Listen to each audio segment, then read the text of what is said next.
Hi, everybody.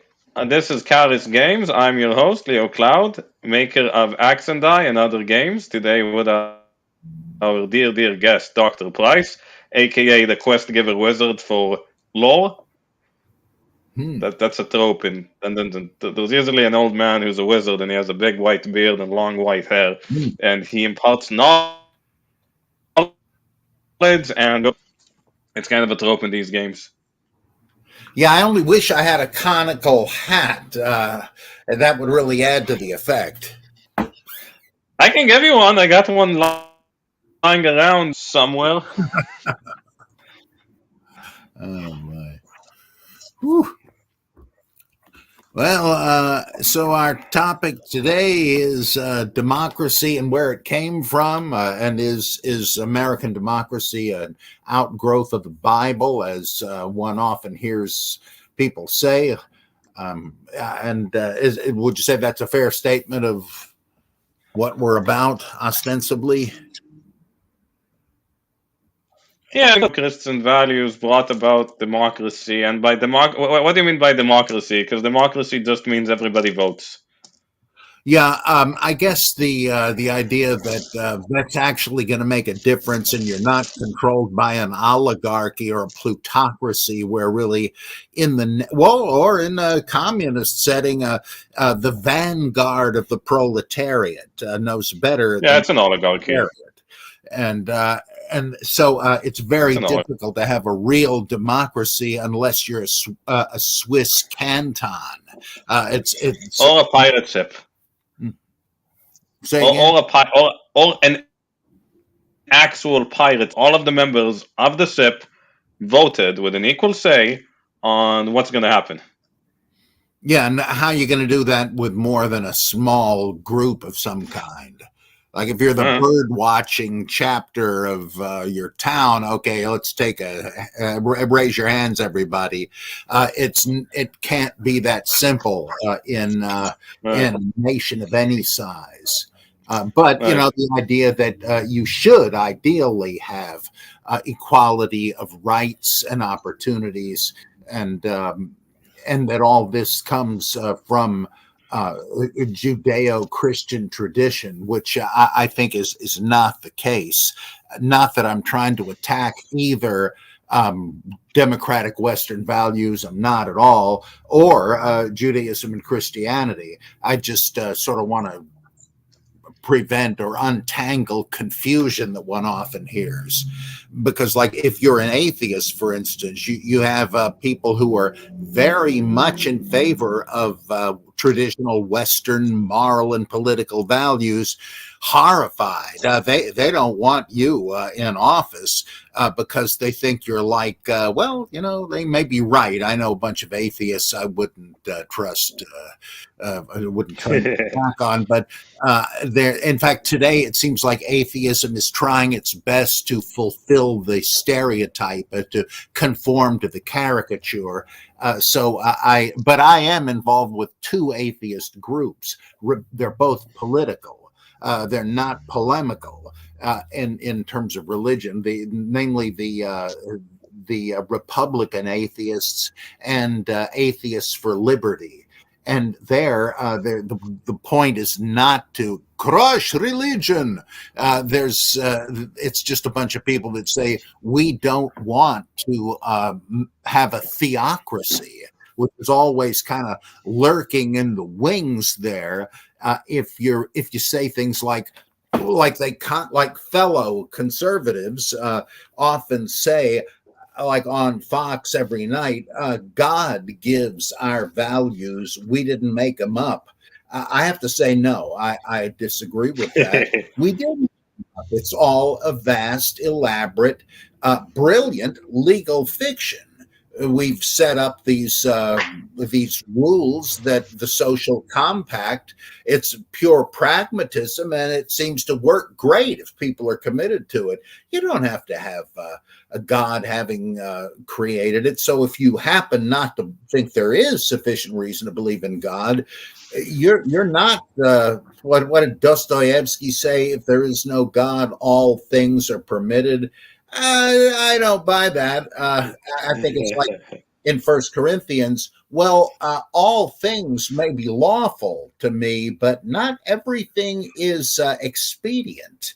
Not everything is wise to do. You may not like the results. You don't need God to tell you that. And so if you do have like social compact morality, you could believe in God or not. It's very dangerous to say there's no real morality without God, so we're going to believe in God and the morals he dictated. Well, wait a minute, whose God did the dictating, and what did they tell you to?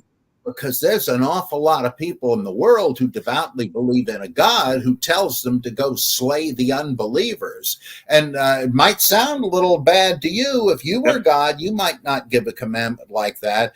But if you think that God did, well, all bets are off. I would say that if God's that is kind of scary. The basis of morality, then you're in big trouble. Yeah, I cut you off. I mean, what if he?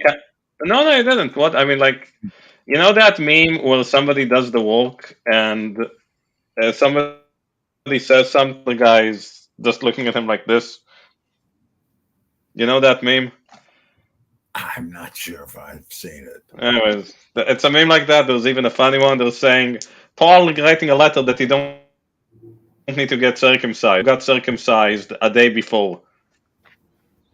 You know that meme? So it's no, it sounds you know that meme. No, you don't, but you get it. Yeah, so it's like God, we got the laws from God, and you can see a row of all of the like this.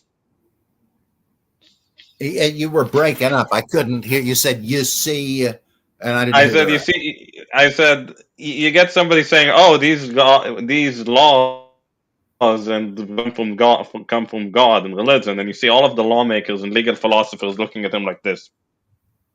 Oh well, yeah, they should. Yeah, they should. I mean. And like, look at Islam again. I don't mean to criticize them especially, but they put this in stark relief. They say God is the source of law. We have to do what he says simply because it is he who says it. And he is so sovereign that he could change his mind tomorrow, and something wrong today would become right tomorrow. God is so free, he need not even keep his own promises, they say. And you're kind of just caught in the middle. What are you going to do? Well, I say, give me the Enlightenment view of the French philosophes and all those guys, Rousseau, Voltaire, who say that, no, it doesn't depend on God. It simply depends on what works with human nature, because that isn't wildly fluctuating and varying. Not in some crazy way, anyhow. I mean, also that brings to the question, if there is a God, how do you know it's him that's telling you to do it? Yeah, how I mean, there's literally a bunch of religions who say, "Oh, you see that religion? Their God is a guy. Their communion with God is just messages from Satan in disguise." I think the Mormons will, yeah. Yeah, how would you know it wasn't? I mean, is it just, oh boy, I had an impressive sense about this. In fact, there's a Woody Allen rewrite of some Bible stories when God tells Abraham to go sacrifice his son, and he's about to do it. And God stops him, as in Genesis, and says, look, I just wanted to see if you would go along with it. I didn't really want you to do it. And Abraham says, I never know when you're kidding. And the punchline of the story well, yeah, his wife also says, well, you're going to go out and knife our son to death as a sacrifice? Who told you to do this? Oh, God. And she says, how dost thou know it was God? Well, he had a deep, resonant voice with a rumble in it that nobody else can get. And so she said, that's your basis for thinking? So apparently so. And that's no criterion. and that's putting it in a funny way. But if you say, oh, well, I had this dream that was just so sobering and so impressive, that doesn't mean anything. It's theories of psychology. Well, okay, so you know that, did you ever read Dune? Oh, yeah, I love it. All 6 original books. The Dune With Hexateuch. all the, yeah, you're the only person I know who didn't stop at like the second, the third, or even the fourth, because nobody survives like the fourth book. Oh, I thought every one of them was fascinating. Yeah, I got to read them again sometime. Seriously, wow. I know there are a lot Uh, of sequels based on some notes of his that others wrote. I've never bothered with those, though I wish Frank. yeah, it's title. Yeah, that's right. I did I ever mention that I wrote to the estate of Frank Herbert and said, well, you guys obviously are adding more onto the canon. I would like to write, with your permission, the Orange Catholic Bible that they're always quoting, because there's all sorts of interesting hints as to what it would be. And I've written like pseudo scriptural prose before, a lot of it.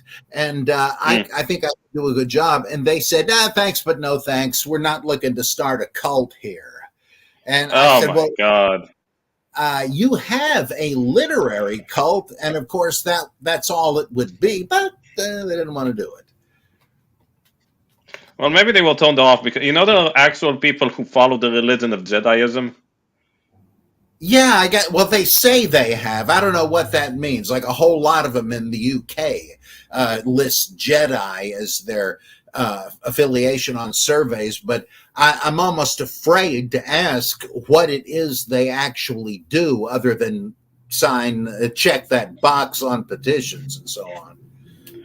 I don't know if anybody's watching happens to be a practitioner of Jediism. Let us know. Yes. Mm. And even there, I wouldn't make fun.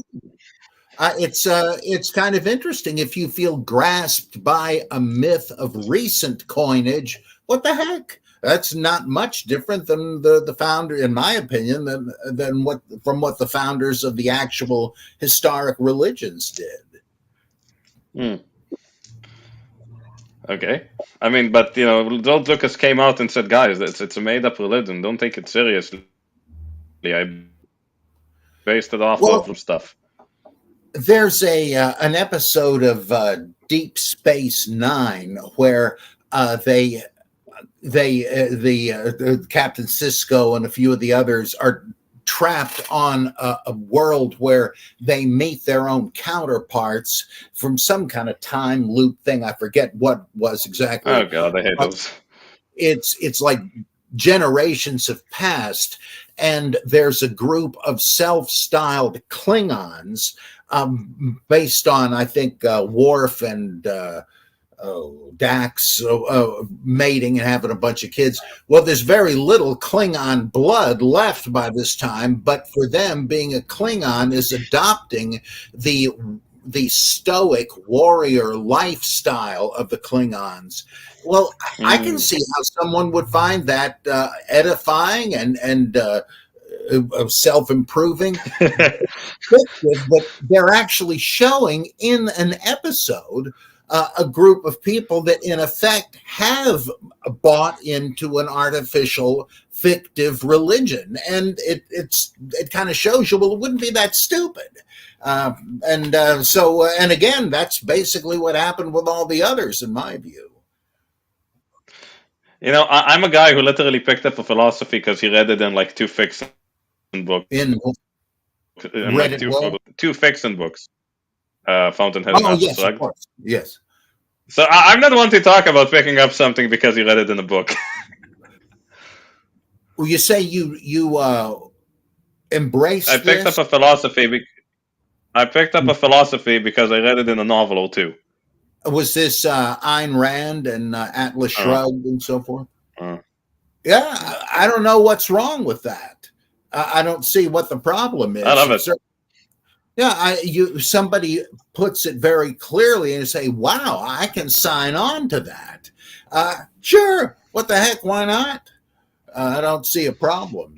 So I say, in a sense, there's a kind of a literary cult of Dune. Now I'm real into H.P. Lovecraft, and I have done things like Cthulhu prayer breakfasts, in which I gave an What? actual.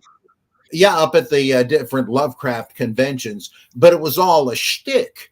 I'd talk about the Apostle Al-Hazred and things like that, but it was all for laughs, though I did slip in like an actual meditation once I got done with the jokes, but it didn't hinge on believing in Cthulhu, God forbid. But you could, like, I wouldn't, I agree with a lot of what Lovecraft said about philosophy and the meaning of life or the lack of it, etc. But I wouldn't make a religion out of it. I think I know people who stumbled onto his philosophy, like you did with Ayn Rand, in fiction, and said, makes a lot of sense to me. What you got converted to, you don't have to actually believe there was a guy named John Galt, was that his name? No, of course not. It's just a narrative, a very effective way of getting a point across. And what a narrative. Yeah. Another. Yes. Sorry, go ahead. Let's see. Oh, it just fled right out of my numbskull. Oh no! Was it?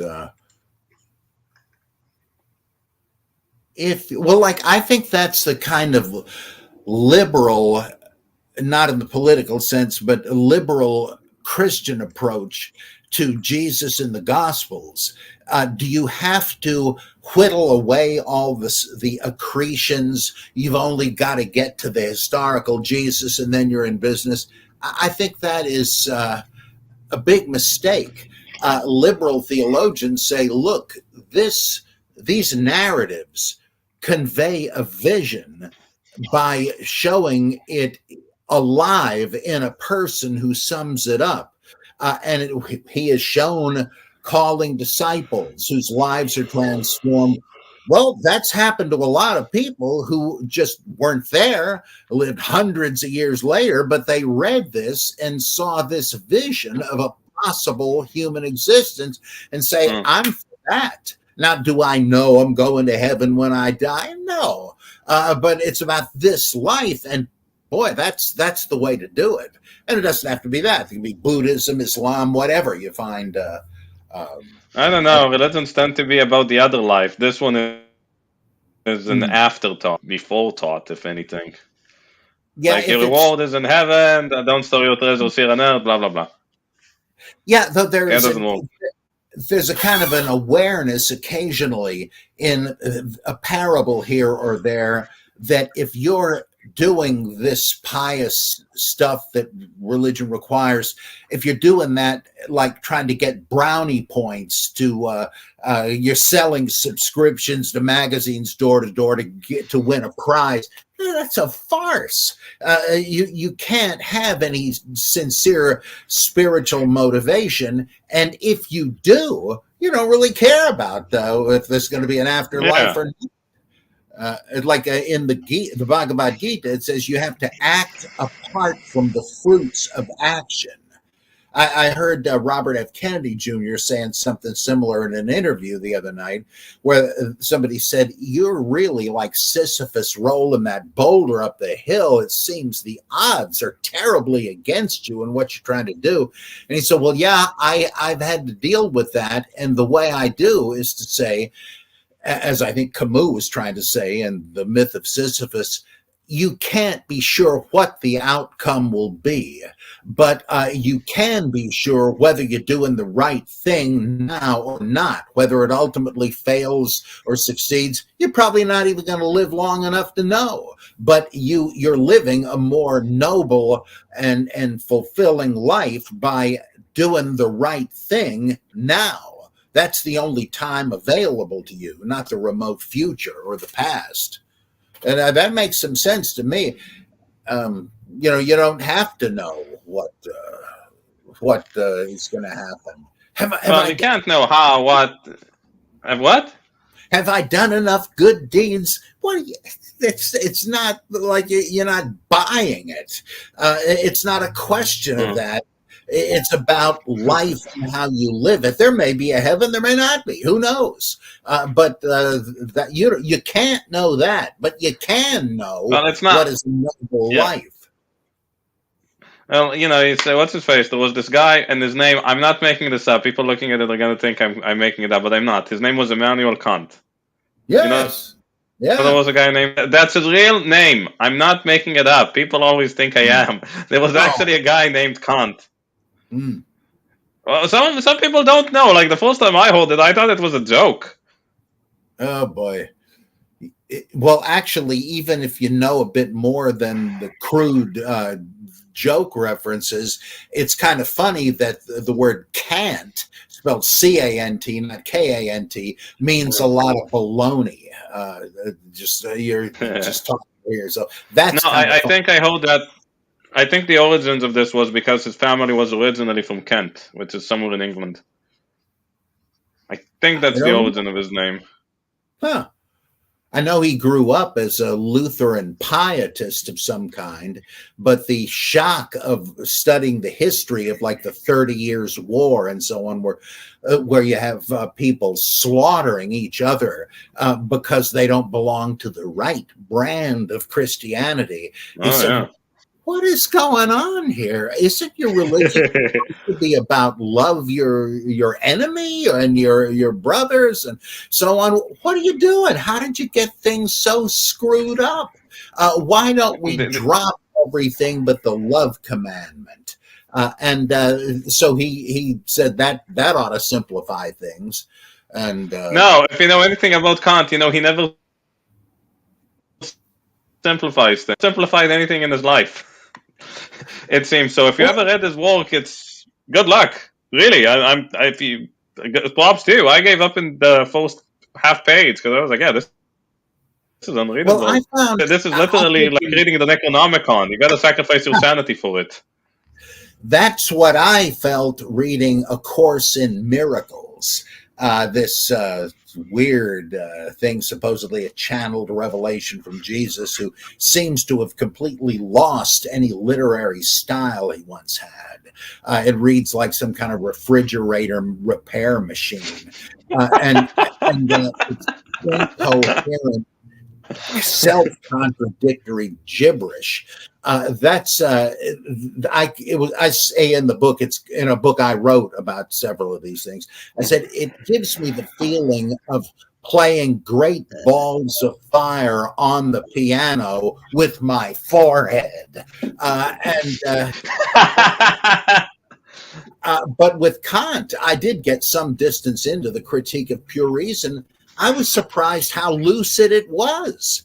It wasn't what I thought it would be. And this guy just had this incredible gift of self-observation. What is going on in my perception and my thoughts?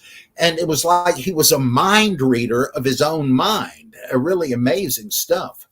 So I have a lot of regard for him. And also with the ethics, it's your duty to do the right thing, not knowing what the outcome will be. And of course, he pushed it to a ridiculous length. Like I said, it's not even not knowing. It's like happiness, doing the right thing is virtue is its own reward. Meaning, it doesn't matter if it holds you or it holds you. That's right. If you do it, and that's the ultimate stupidity when it comes to ethics. He's the first moral philosopher who's agnostic to happiness. Yeah. What the hell? Well, he said that that's a very fun way of telling people to be miserable. Well, he thought that, like a lot of religious folks, he said, if you are doing the right thing for the right reason, because it is your duty, that is what he called the holy will of God. And that will be what delights you. You're kind of a very sanctified person, a saintly person, if it comes to that. But I love I what the think right. sorry, at one person, and this is relevant, at one person he said, the mark of the truly virtuous man is that he's not happy. The hell, man? Well, sometimes that's got to happen because it's like short term and long term happiness, like Epicurus He spoke means of. long term. He doesn't mean here, now, then. He means on the long term, on the whole. At least that's what I think he means. And if he means it, well, you gotta suffer so you can get your rewards later, that's fine, but you're doing it out of self-interest. But Kant completely rejects self-interest in any way, shape, or form, because he believes in the noumenal world and the phenomenal world, and you cannot know the noumenal world and the one known to us, because that's the way we see things, but we can't see things as they really are, which I think Right. every philosopher has realized was his way of making excuses to have a god. Well, he did say that you cannot prove God exists, but it's not the product. Such a belief is not the product of pure reason, but it is called for by practical reason. Because he said he believed that if there isn't a God, there is, like we were saying before, there isn't any objective standard of morality. Does that seem right to you? I mean, you're willing to No, cast that aside? He says, no, no, it's kind of silly. it's worth making the assumption as a working hypothesis that there is a God who gave us he said, two things fill me with wonder: the starry heavens above and the moral law within. And he figured if God had not placed it there, you're just kidding yourself. I think that's, believe it or not, an oversimplification. That's kind of, yeah. There is well, yeah, but it's kind of weird because you look at the Chinese and their traditional culture, and it has much the same laws as the Westerners have, but they have completely different gods. Mm-hmm. So that's kind of on the nose Yeah. right there, because if they have the same morals, Mm. but then you say, okay, it's not the gods who do it. It's just things that people pick up on. It's like how they invented geometry of their own, or I don't know, physics of Yeah. their own, or warfare, or martial arts on their own. Right. Right. I mean, are Of their there own. It's any? just a thing that exists. Yeah, because it Hmm. works. People have seen the results and said, do we really want to have a society where people feel like the one we actually do have now, where people think it's all right to Hmm. murder, steal, rape, and all that? I don't think so. So we went wrong somewhere. Why? Because we're disobeying God? No. No, No. this will make common sense. Yeah. And everybody, at least enough people in every culture, have seen that. There are none of them where they have commandments like "Thou shalt steal," "Thou shalt murder." No, because they. Well, actually, I don't know. In Islam, it's okay to kafir as long as you're doing it in the name of Allah as part of the jihad. So even though murder can be a no-no, but if you're doing it in the name of promoting jihad, it's okay. Yeah, that's the And this is why you have problem. so many That's the big problem with the terrorist divine attacks in Iraq. voluntarism. Where it's simply the will of God and who knows how or why. But he said to do it, so by God, we're going to do it. And again, are you sure God told you or the Prophet Muhammad that? And well, okay, I guess we have to. That should be an alarm bell going off. Wait a minute, like this can't be God. If so, the universe is a madhouse. If so, I know better than God. And of course, that's what Hmm. autonomous humanistic ethics does say. And because they know that it isn't God that said this stuff, it's some fellow human who's trying to get away with dominating everybody else and getting rich Hmm. off Right. It's kind of the plot in Dune. them. You can basically say, okay, so spoilers for Dune. Like, it's a book that hasn't been out for like 50 years, and there's like been 3 movies, 4. I don't. There's been 3 movies of Dune, I think. Yeah, yes, And that's so, right. so spoilers. The guy gets to see the future because he can calculate like really good. It doesn't make sense. It doesn't make sense, but he uses it to convince everyone that he's a god. So he's the god emperor of Dune. Leto the second, yeah. Yeah, Yeah, Leto, the son of Leto, son of Paul, yeah, and he Muad'Dib. basically Ma'adab. I I love that in this in what is that? I guess it's Children of Dune, What's movie? where he Muad'Dib has been he's like the Messiah, but he goes off into the desert to die, and then somebody, not long afterward, a hooded prophet appears and sees what has become of Muad'Dib's religious revolution. It's become a bloodthirsty intergalactic jihad, and he They call it starts. Jihad in the book. They call it Jihad in the book. Yeah, yeah. Yeah. Actually, is in Dune in the remote future they speak of Islam and Buddhism somehow merging, which isn't that impossible, really. And depending Okay. on which How would species. that? How would that happen? How would that happen? Islam, Well, the Buddhism. Sufis may actually have been they're mystics who kind of think all paths lead to the one uh, God or whatever you want Okay. to Oh call yeah, it. they're like Baha'is. Yeah, they're like Baha'is. Yeah, though I don't think Baha'is are mystical about it, though they could be. I don't know what would stop them. They're I don't know. I more, don't know.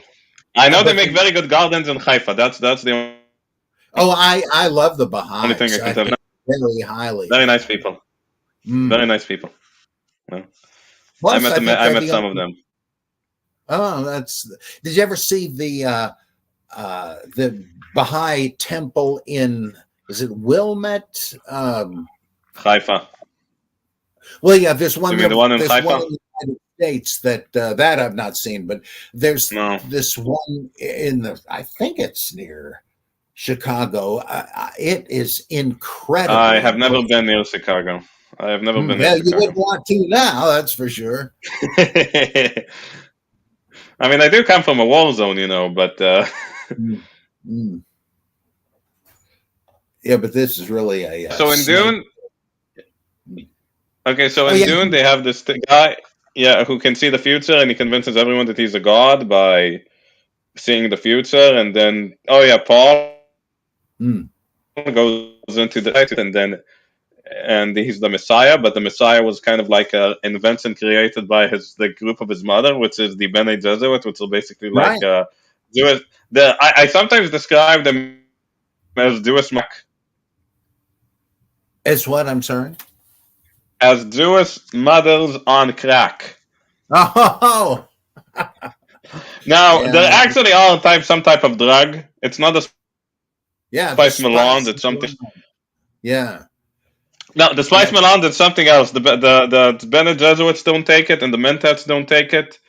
But they do take it. I don't remember. But after yeah, Paul takes the spice melange, and he's a Mentat, and he's also a yeah. Bene He Gesserit, so he drinks can the look into his water of memories, and life. he just becomes OP. Yeah, Yeah, he drinks the water of life from the sandworms, and then right. his son becomes one of the sandworms. What a fascinating thing! It's the only. I think he merges with the sandworm. Yes, he does. Yeah, yeah. It's So it's kind of amazing. like so it's kind of like a graft, which is weird. Yeah, he allows these larvae of the sandworms to attach themselves to him in a kind of symbiotic relation where he takes on the form of a giant sandworm, and then eventually he gets assassinated and so on. But it's got He the planned his own assassination. He wanted to get assassinated. yeah, That's the that's plot right. twist. He wanted to get assassinated because his whole plan was being an awful tyrant who would have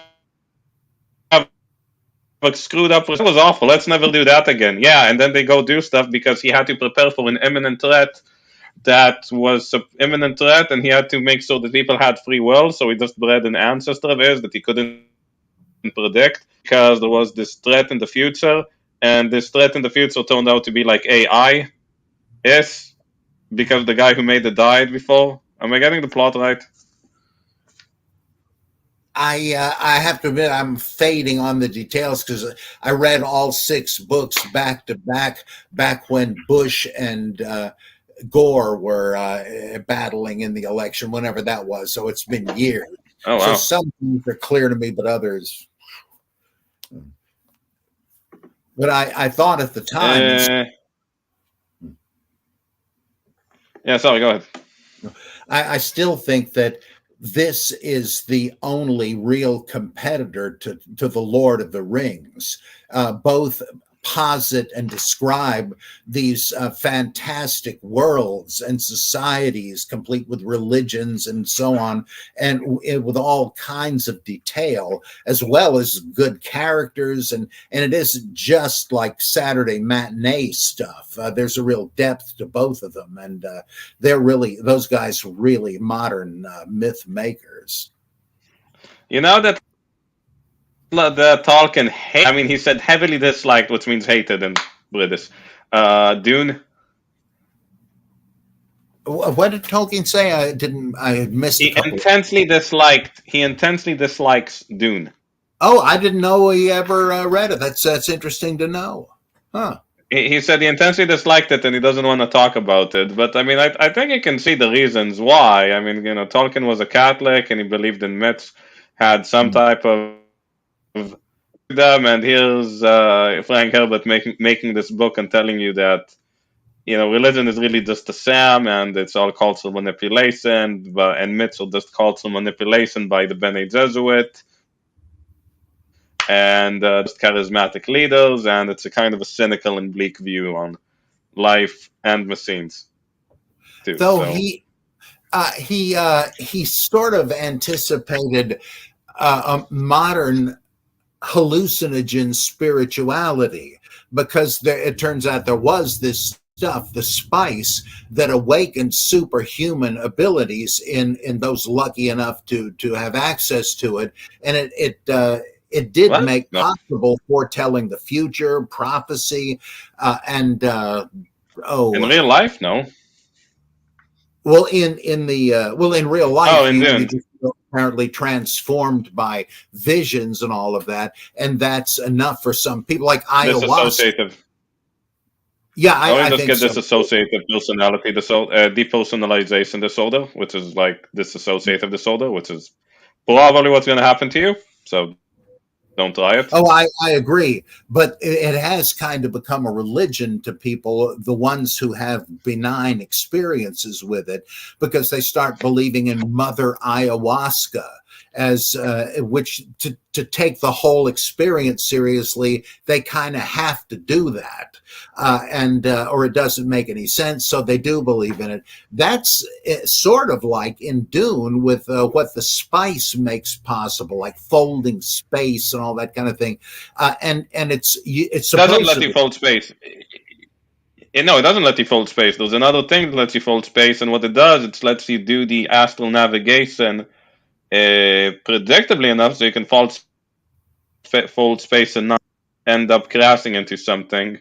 And you also can't use computers too, because computers are banned because AI tried to kill stuff. So you can't even have a calculator. So you need like supercomputer human mentats, whatever. Yeah, I wonder if we're heading toward that now. No, it's dumb. It's really, really stupid. Ask anybody who knows anything about computers. He will tell you no, it's not possible. Look, I can explain it, and this is the fastest explanation of why an AI apps is dumb. What is thinking?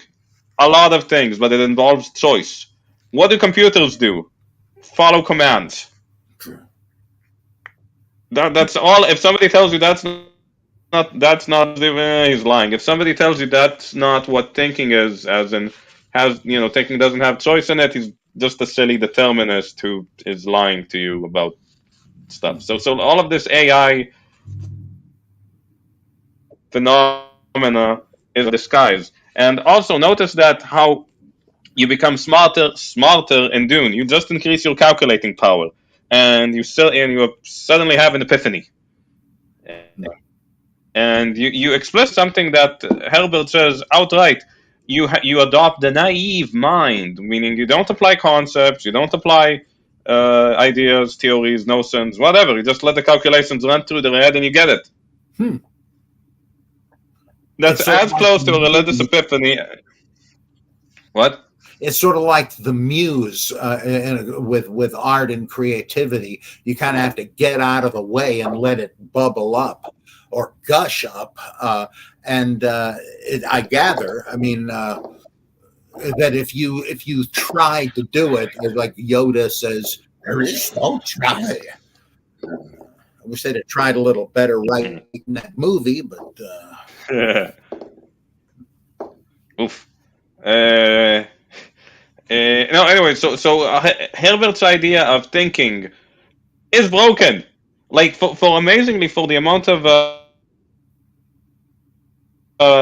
his idea of thought and figuring stuff out is exactly how religious people think it is, which is, you just get an epiphany and suddenly in your head. It just happens, man. yeah, that's dangerous. Yeah. It's dangerous to think like that, because suddenly you think, well, I'm right, and everybody who disagrees with me is wrong. That's probably what Adolf thought. Who? Adolf Hitler. That's probably the way he went. The spirit of the Volk is speaking through him. Yeah, right. Some I do remember one quote he said. I do remember this, that the Nazi Party was officially polylogic. There's many types of logic. Communists are like this too, by the way. The communists have bourgeois logic and proletarian logic, and it's part of the dialectic, and blah blah blah blah blah. One of my favorite quotes of Hitler is him saying, "Logic is just an invention by the Jews to screw us Aryans over." Oh boy! Wow, so dumb. That is so stupid. Yeah, you have to use logic to try to get rid of logic. Don't you see what you're doing there? Like, or modern radical feminists, they say that we can use. I mean, they will actually say.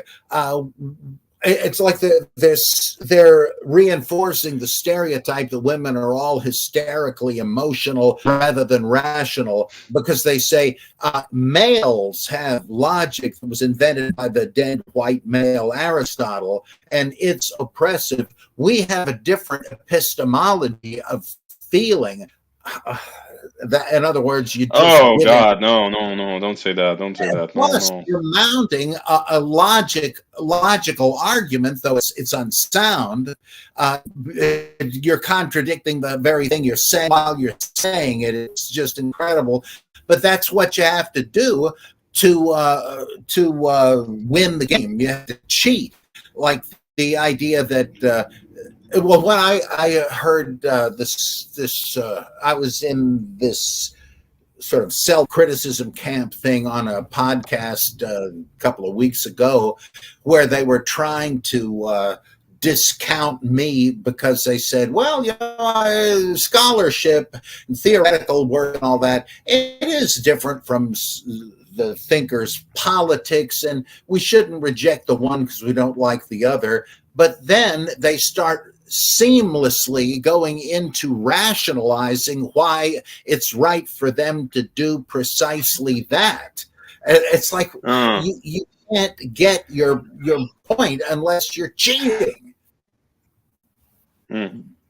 Yeah, it's kind of as stupid as saying, well, I know this because I got it from God. It's kind of the same stupidity as saying, well, I know this because this is the type of logic I have, and you just have a different type of logic. It's kind of what when people say, well, that's true for you, this is true for me. Right, I knew you were going to say that. Exactly. Yeah. Well, I mean, yeah. All right, so in my case, it's blah, blah, blah. But when you say it's true for me, that means in my thinking, in my logic, oh boy. I mean, when I say it's true for me, I mean it's true in my case. Like, in my case, broccoli wouldn't do me any good. BMW wouldn't do me any good because I don't have anywhere to park it, which I don't. Good luck finding parking in this city. It's funny because in Israel we say next to Jerusalem that's built, and some people added to it, yeah, in Tel Aviv with parking too, because it's so difficult to find parking in Tel Aviv. It's really difficult finding parking though. By the way, do you happen to know what the heck is going on in Israel at the moment? I've just heard bits and pieces. Why is all there? Yeah, yeah, there's a judge club, and by judge club I mean there's literally a bunch of judges who decide well how to run the country, and they're gonna get kicked. They're gonna get in, and there was a bunch of people who benefit from the decisions of the judges, and they don't like it, so they're protesting for democracy by establishing a legal oligarchy. Oh boy. It doesn't make sense.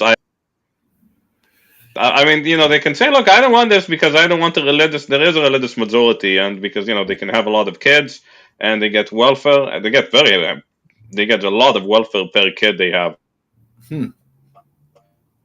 A lot of them, and they vote in unison. And one person says, look, I just don't want the religious people to have a majority or to have unchecked power in the legislature, which is also the executive sometimes, because we have a parliamentary system. Like just one house. We don't have two houses like in England, where there's a lower house, upper house, whatever. And I just want to check the men. Democracy, I don't care. I want the constitution to say, no, we want a full-on, what do you call it? Full-on judging. Judges in Israel can do stuff they can't do anywhere. In the United States, if you want to challenge a law, you need to be afflicted by it directly. In Israel, no. Anybody can go there and say it doesn't. The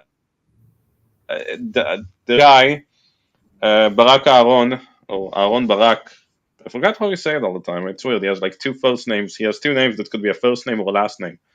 It's weird. It's like John Johnson. It's like John Paul. So, whatever. And he said, that, law exists everywhere. Where there is no law, the strong can oppress the weak. Therefore, the reign of the just precede his limitations and rule where he normally can't. Now, I'm not quoting him directly. It's very difficult to translate Hebrew to English on the fly. But to put it simply, there never was or dictatorship a legal council as powerful as there is in Israel. Never.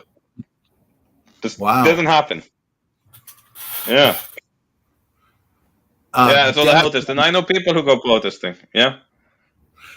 Democrats in America are sort of trying to make the Supreme Court an alternate and superior legislative body, because if they can't get certain laws passed or put down by voting, well, there's a way to shortcut the whole thing, and that's what they're trying to do. But remember, in Israel, we don't have a constitution. Oh, I didn't know that. No, we don't. We really don't. No. Wow. Yeah, but England doesn't have a constitution either. So what can you do? Boy, oh boy. Yeah. But by the way, these protests have been going on continuously for 3 months. Wow. The banks are apparently. I called my dad. I said, "Hey, Dad, something to do with." He said, "Oh, I can't do it because the banks are suddenly closed." Why are they suddenly closed? Well, they all spontaneously closed because of this reform thing. Now, between you and me, spontaneous closures don't happen like this ever. It must have been an order from above running the thing or not happy. I mean, even the International Monetary Fund has decided to reduce Israel's credit rating because of this thing. What does this have to do with credit rating? No idea at all. Zero. What do they care? I mean, they rank China pretty highly, and China has the funniest laws there is.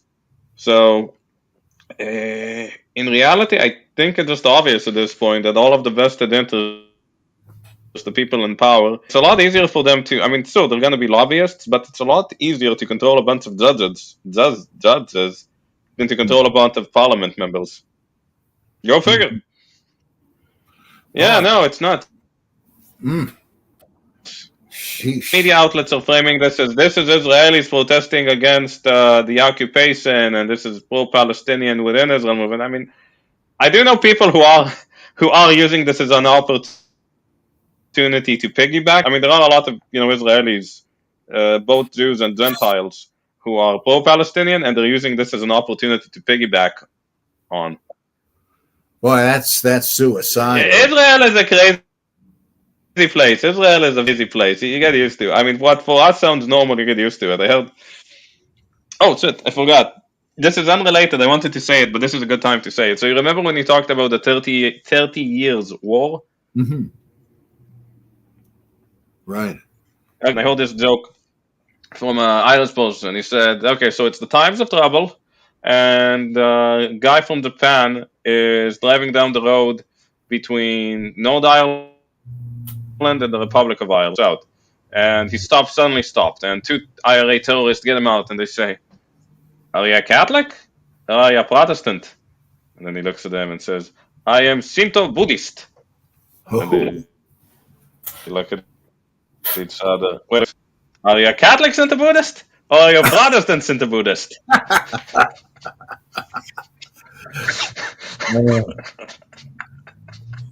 Well, that's good. That's a funny joke. I know it's an Irish joke, but this is a very Israeli style of humor. Like Huh. this is here's another one. You know what this means? Different things. I'm not sure in this case. Most people would say rock and roll.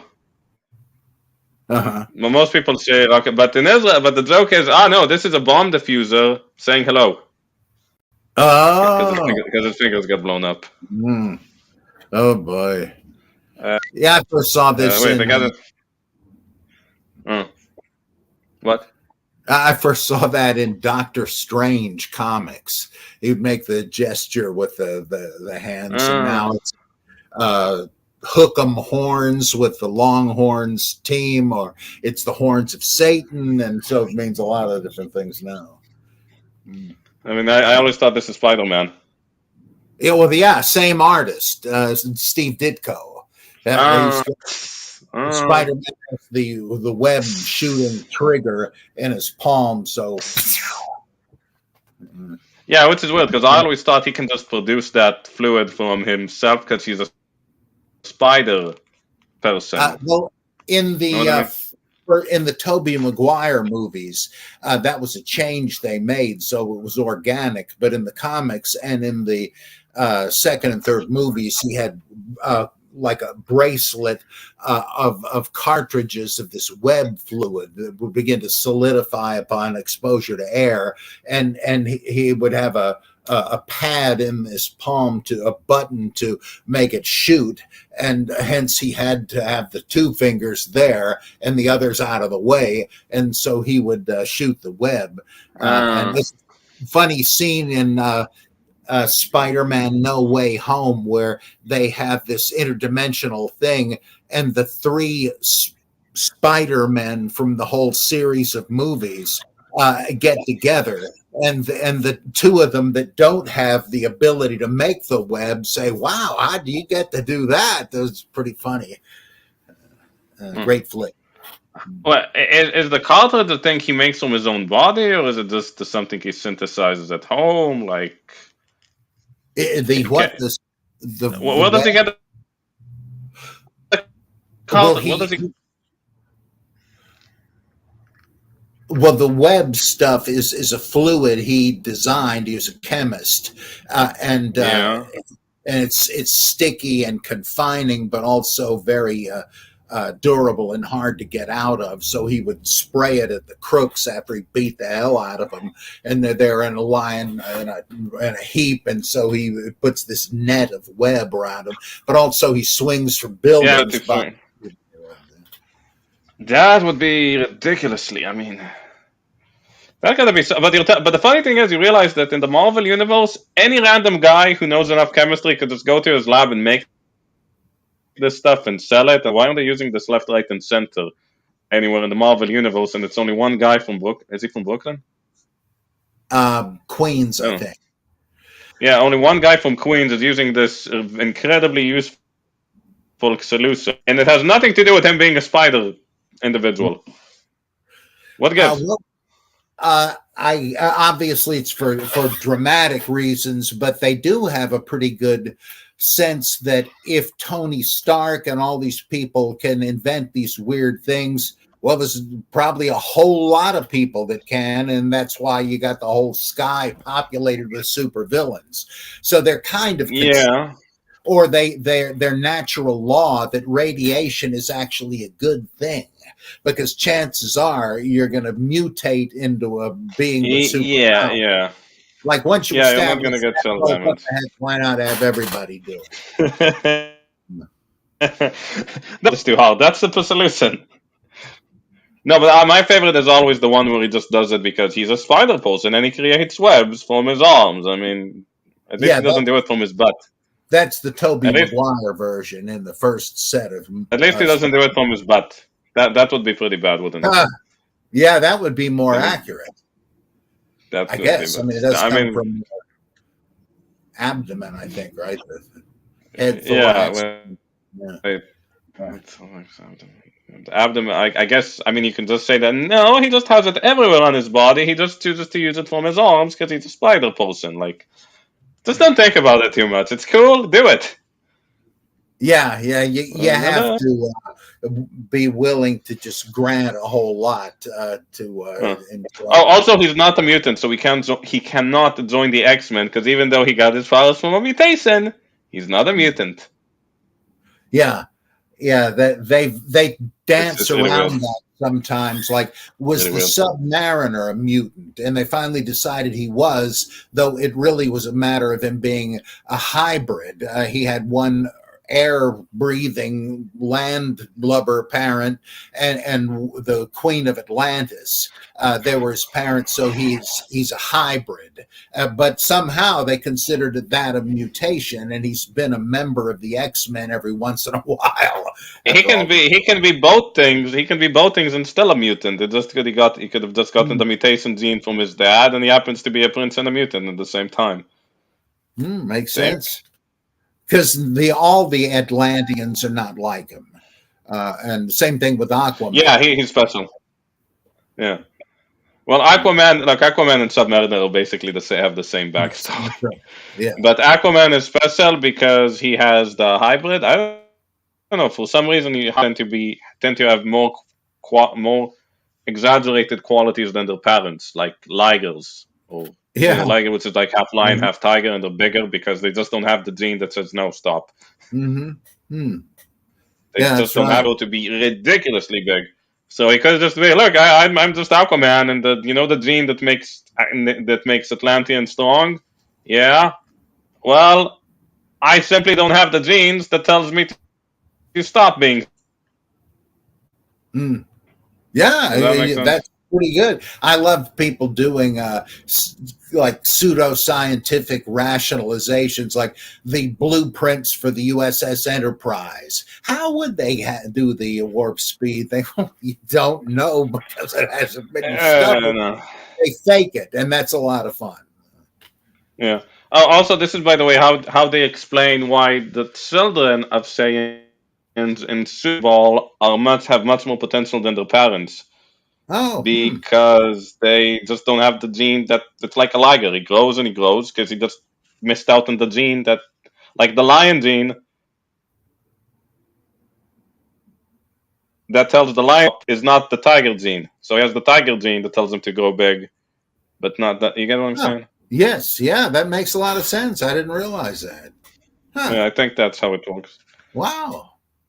He just growing, so that's why Aquaman's like, Aquaman, stop! You're getting too strong. What? Yeah. That's my headcanon, and I think it makes the most. Makes the most sense.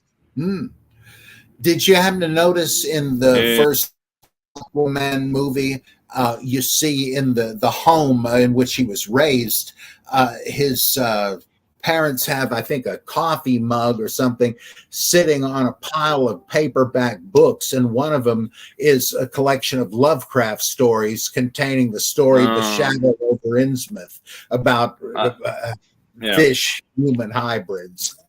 Well, deep ones, humans hybrid. Yeah. Deep ones, but which is weird. So, like, why would fish be? I guess the deep ones are kind of far removed from the Chtulhu. Like, if Chtulhu is here and humans are, and bacteria is here, humans are here, but deep ones are here because they had something that screwed them over. I don't know. It's weird.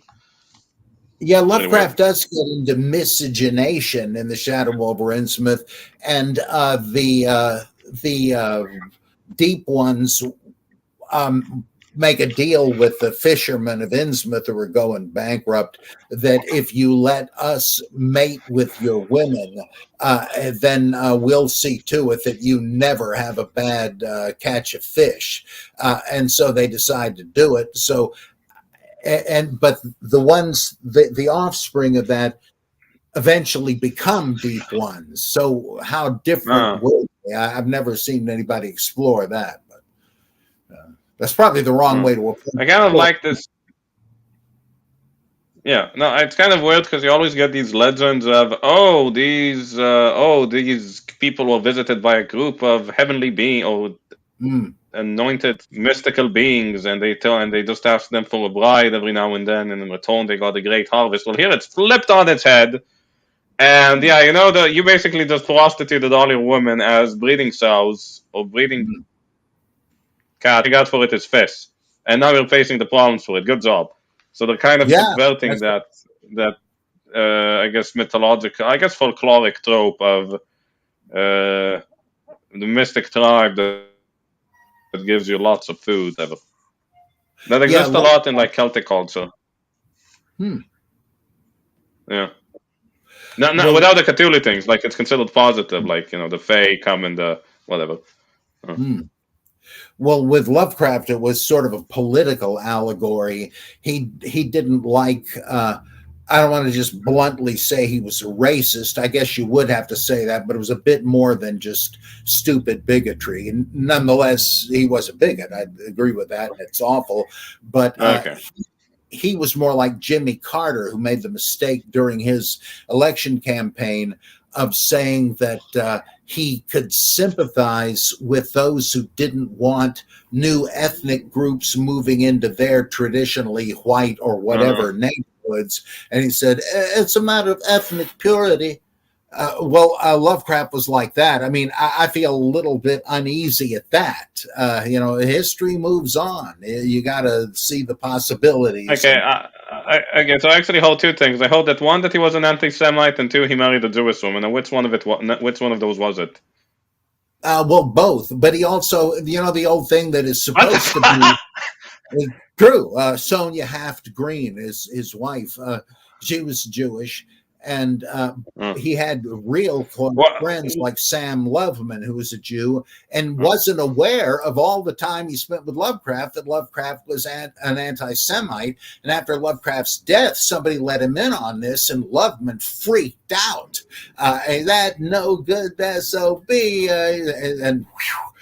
but that's what Lovecraft left wow. himself open for, because in person he was very gracious to anybody and everybody, but if you got him talking about his racial politics, he Uh, was just stuck in the 18th century and didn't want anything to change. But he's a what a hypocrite. guy. And Wait. Just to be clear, was he anti-Semitic before or after he married a Jewish woman?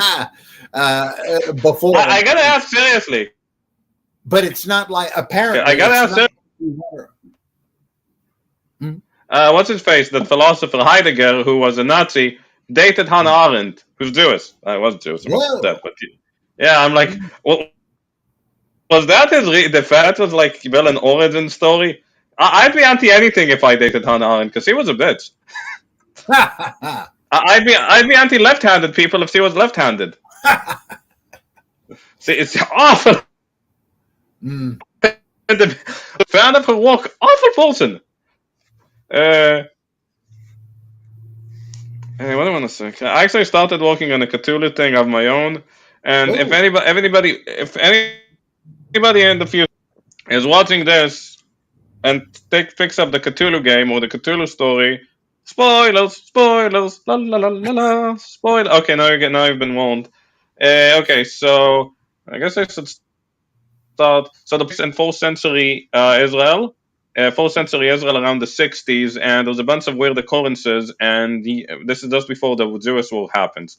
And you as the elites or the let's say the most capable of brought by the authorities of the temple and of the Roman garrison, and even of some zealots to investigate ridiculous goings on. I mean, this is stuff even the miracles or the reported miracles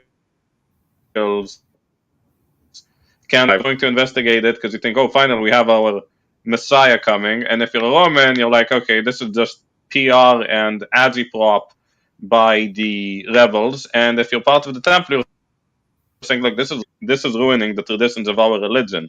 So you go investigate.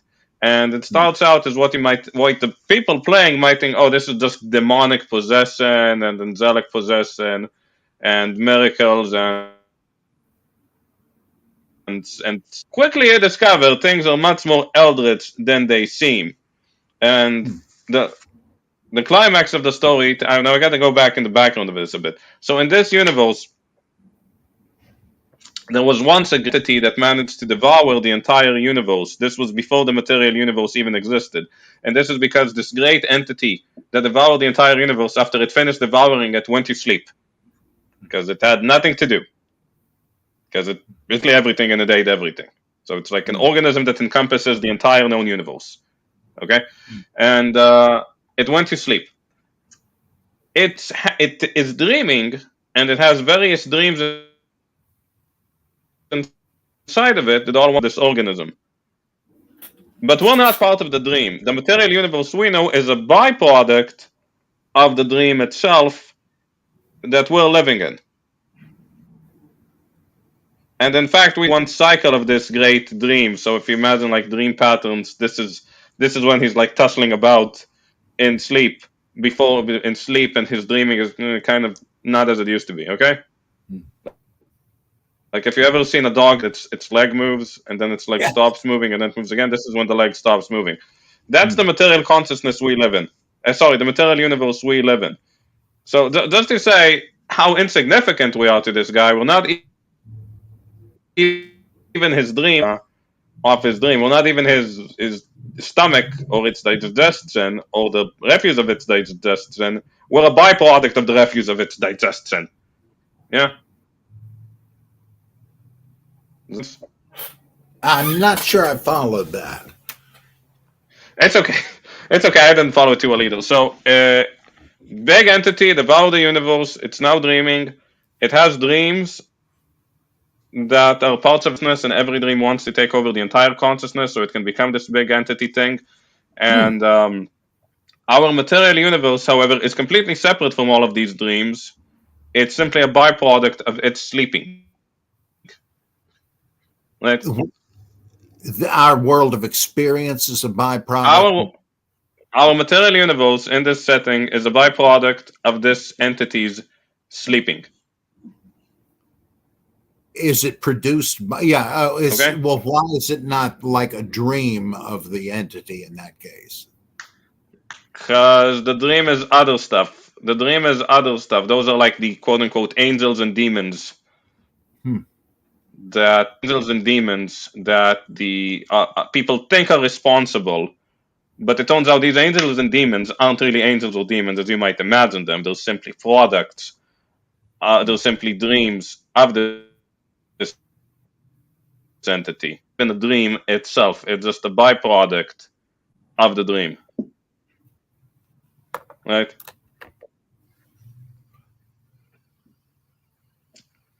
How does the dreaming entity produce the material world? It's just a byproduct. What the heck? It's just a byproduct of it. By some, it's just all of its conscious thoughts or unconscious thoughts that didn't get put in the dream. It's like the stuff in the dream. You know the stuff in the dream you forget when you wake up. Right. We're the stuff he forgets when he wakes up, when he is to wake up. It's like Lovecraft's beyond the wall of sleep. There is this other world. Yeah. Also, I think it's in Psalm 90 that it says, "As a dream when one awakes, we are in comparison to God," which sort of reminds. Yeah, that's where I got the idea.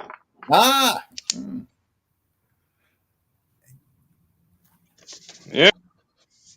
Lord So we Dunsany, literally, huh? the What do you great say? Irish fantasy writer Lord Dunsany, uh, incredibly gifted writer. He had a story where there is a great sleeping god, Mana Yud Sushai, and he is always sleeping, lulled into staying asleep by these drummers that bong, bong, bong, and like the ticking of a clock. It keeps him asleep because if he ever wakes up, our reality vanishes because it's all his dreaming. And Lovecraft uses that with Cthulhu and Azathoth, that somehow we're part of their dream, and they're, as long as they're remaining asleep, we're okay. But watch out when they wake up, if they ever do, we're out of here.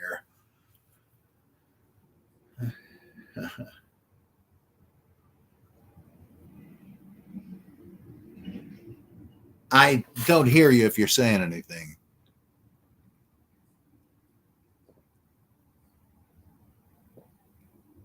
I can't hear.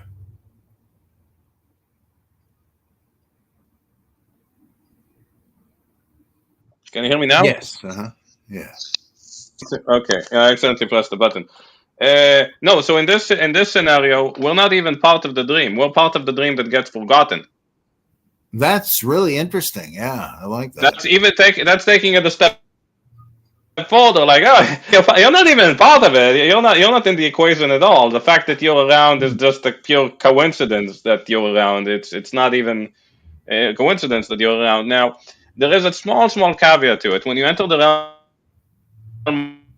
of sleep, and the Milo, as he calls it, the Book of Joseph, or the Ascension of Joseph, or Joseph Ladder, because Joseph was the dreamer who interpreted dreams for the pharaohs and stuff, right?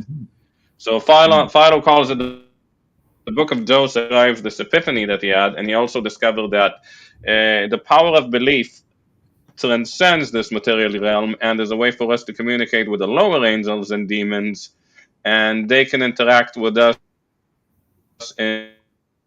in some way really useful to them, right?